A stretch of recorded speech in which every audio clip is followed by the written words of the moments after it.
ನಾನೇ ಒಂದು ಸ್ಪೆಷಲ್ ಆಗಿ ಮಸಾಲೆ ಹಾಕಿ ಪನೀರ್ ರೆಸಿಪಿ ಮಾಡಿದ್ದೇನೆ. ಇದು ರೊಟ್ಟಿ, ಚಪಾತಿ, ಅನ್ನಕ್ಕೂ ಸೂಪರ್ ಆಗ್ತದೆ. ಚಪಾತಿ ಪರೋಟಗಂತೂ ಇನ್ನೂ ಸೂಪರ್ ಆಗ್ತದೆ. ನೋಡಿ, ಮಸಾಲೆಯಾಗಿ ಗಸಿ ಗಸಿಯಾಗಿ ಇದೆ. ಇದಕ್ಕೆ ಪನೀರ್ ಪುಳಿ ಮುಂಚಿಂತನೂ ಹೇಳ್ಬೋದು. ಇದನ್ನು ಹೇಗೆ ಮಾಡಿದ್ದೇನೆ ಅಂತ ನಿಮ್ಮ ಜೊತೆ ಇವತ್ತು ಶೇರ್ ಮಾಡ್ತೇನೆ. ಬನ್ನಿ ಶುರು ಮಾಡುವ ಈ ಪನೀರಿನ ರೆಸಿಪಿ. ನಮಗೆ ಮೊದಲಿಗೆ ಒಂದು ಮಸಾಲ ರೆಡಿ ಮಾಡ್ಲಿಕ್ಕೆ ಉಂಟು. ಅದಕ್ಕೊಂದು ಬಾಣಲೆ ಇಟ್ಟಿದ್ದೇನೆ. ಗೀ ರೋಸ್ಟ್ ಅಲ್ವಾ, ಸ್ವಲ್ಪ ಗೀಯಲ್ಲಿಯೇ ಮಸಾಲೆ ಫ್ರೈ ಮಾಡುವ ಅಂತ 1 ಸ್ಪೂನ್ ಗೀ ಹಾಕ್ತಾ ಇದ್ದೇನೆ, ಸಣ್ಣ ಸ್ಪೂನ್. ಈ ತುಪ್ಪಕ್ಕೆ ನಾನು ಸ್ವಲ್ಪ ಖಡಕ್ ಖಾರ ಇರಲಿ ಅಂತ ಒಂದು 6 ಮೆಣಸು ಹಾಕ್ತಾ ಇದ್ದೇನೆ, 1 ಪ್ಯಾಕೆಟ್ ಪನೀರಿಗೆ.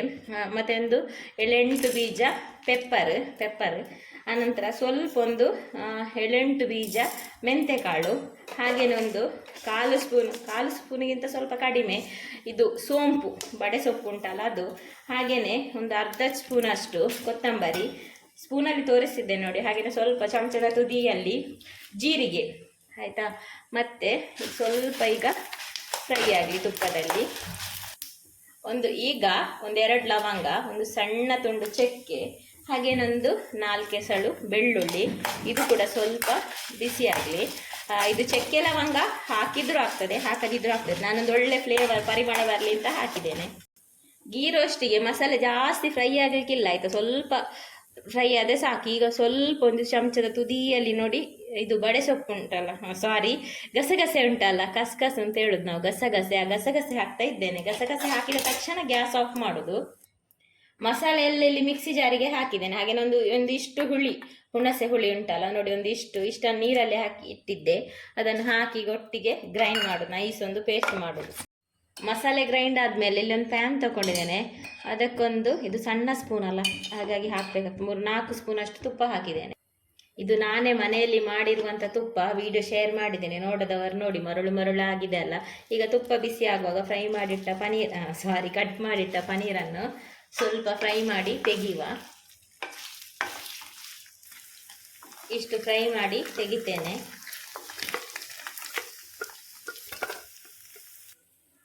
ಈಗ ಸ್ವಲ್ಪ ತುಪ್ಪ ಉಳಿದಿದೆ, ಕಡಿಮೆ ಅಂತ ಅನಿಸಿದರೆ ಒಂದು ಸ್ವಲ್ಪ ತುಪ್ಪ ಸೇರಿಸುವ. ನಾನಿದು 1 ಸ್ಪೂನ್ ತುಪ್ಪ ಹಾಕ್ತಾ ಇದ್ದೇನೆ.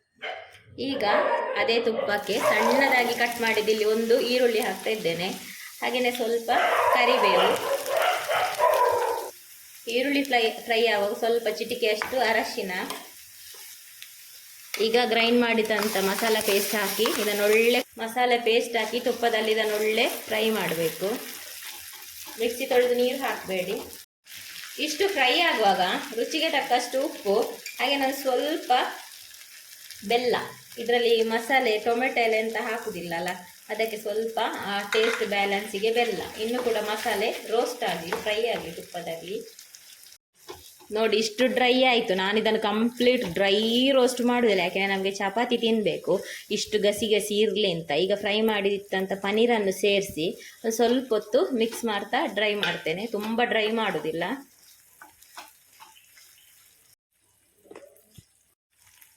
ನೋಡಿ, ನಾನು ಪನೀರ್ ಹಾಕಿದ ಮೇಲೆ ಸ್ವಲ್ಪ ಹೊತ್ತು ಇದು ಮಾಡಿದೆ, ಸಾಕು. ತುಪ್ಪೆಲ್ಲ ಸೈಡಿಗೆ ಬಿಟ್ಟಿದೆ. ಇದಕ್ಕಿಂತ ಹೆಚ್ಚು ಡ್ರೈ ಮಾಡೋದಿಲ್ಲ ನಾನು. ನೋಡಿ, ಸಖತ್ತಾಗಿ ಬಂದಿದೆ. ಸಾಕಿನ ಗ್ಯಾಸ್ ಆಫ್ ಮಾಡುವ, ಚಪಾತಿಯೊಟ್ಟಿಗೆ ಸರ್ವ್ ಮಾಡುವ. ಒಳ್ಳೆ ಖಾರವಾಗಿ, ಹಾಗೇನೆ ಅದರಲ್ಲಿ ಸ್ವಲ್ಪ ಸ್ವೀಟ್ ಬ್ಯಾಲೆನ್ಸ್ ಆಗಿ, ಹಾಗೆಯೇ ಹುಳಿ, ಹಾಗೆಯೇ ತುಪ್ಪದ ಫ್ಲೇವರ್, ಹಾಗೆಯೇ ಗರಂ ಮಸಾಲೆದು ಸ್ವಲ್ಪ ಫ್ಲೇವರ್ ಎಲ್ಲ ಓವರಾಲ್ ಆಗಿ ಸಖತ್ತಾಗಿ ಬಂದಿತ್ತು ಟೇಸ್ಟ್. ಚಪಾತಿಗಂತೂ ಸೂಪರ್ ಆಗಿತ್ತು. 2 ಚಪಾತಿ ತಿನ್ನುವ ಬದಲು ನಾನು 3 ಚಪಾತಿ ತಿಂದೆ. ನಿಮಗೂ ಇವತ್ತಿನ ಈ ರೆಸಿಪಿ ಪನೀರ್ ಗೀ ರೋಸ್ಟು, ಹಾಗೆಯೇ ಪುಳಿ ಮುಂಚಿ ಅಂತ ಹೇಳ್ಬೋದು, ಯಾಕೆಂದರೆ ಇದರಲ್ಲಿ ಗಸಿ ಜಾಸ್ತಿ ಉಂಟು, ಮಸಾಲ ಉಂಟು, ರೋಸ್ಟ್ ಆಗಲಿಲ್ಲ ಅಲ್ವಾ. ಅದಕ್ಕೆ ನಾನು